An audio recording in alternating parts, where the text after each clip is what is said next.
November 22, 1963, Dallas, Texas. 3 shots echo through Dealey Plaza. President John F. Kennedy slumps forward in his limousine. America stops breathing, and within hours, they have their killer. His name? Lee Harvey Oswald. But here's what'll haunt you.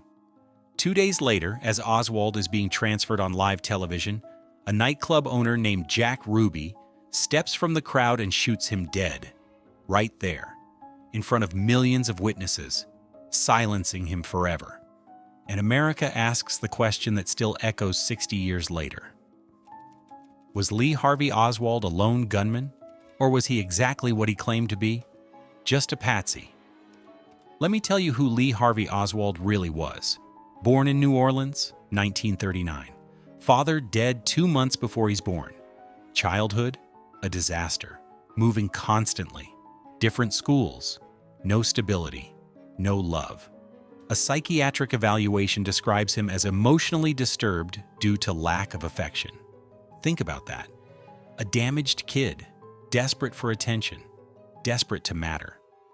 As a teenager, Lee discovers Marxism, and suddenly he has an identity. He's not just a nobody anymore.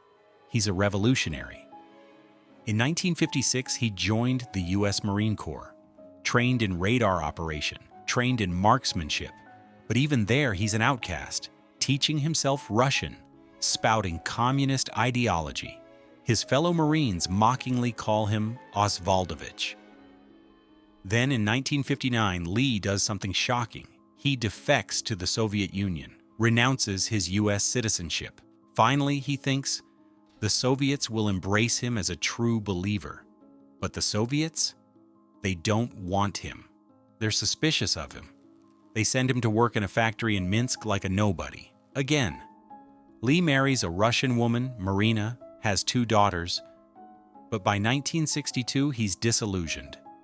The Soviet dream? A lie. So he crawls back to America, rejected by both sides now. And this is where Lee Harvey Oswald becomes dangerous. Back in the U.S., he can't hold a job, constantly fired for poor work ethic and his difficult personality. His marriage is falling apart.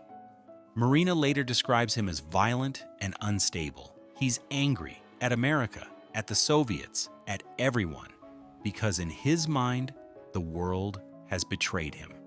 April 1963. Lee allegedly tries to assassinate retired Major General Edwin Walker, an outspoken anti-communist. He misses. Another failure.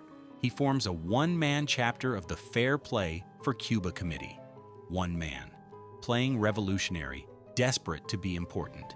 Then he travels to Mexico City, trying to get visas to Cuba and the Soviet Union. Rejected again, and here's where it gets dark. Newly declassified CIA files reveal they were watching Oswald in Mexico City, surveilling him at Soviet and Cuban embassies. They knew about him. They were tracking him. So why didn't they stop him? October 1963. Oswald gets a job at the Texas School Book Depository in Dallas, right along the presidential motorcade route. November 22nd. From a 6th-floor window, 3 shots are fired. Kennedy is dead. Governor Connally is wounded, and Lee Harvey Oswald flees the scene. Minutes later, he shoots and kills Dallas police officer J.D. Tippit in a nearby neighborhood. He's arrested in a movie theater, charged with both murders, but he denies everything, telling reporters, "I'm just a patsy." A patsy? Think about that word. Not "I'm innocent," not "I didn't do it," but "I'm a patsy." Someone being set up, used by others.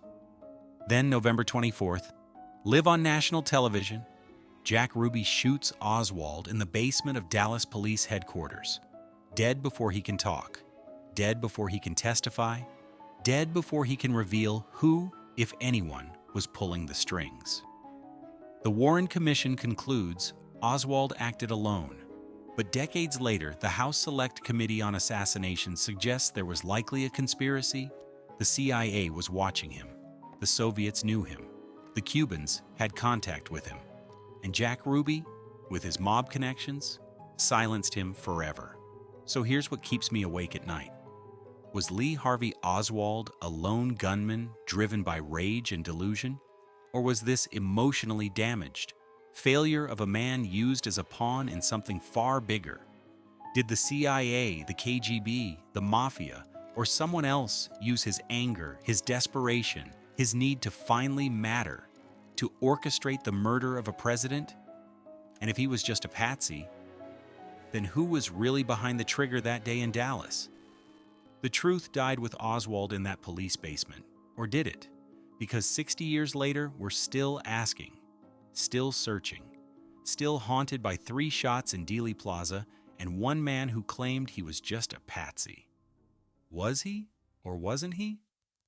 The question remains, and maybe that's exactly what someone wanted.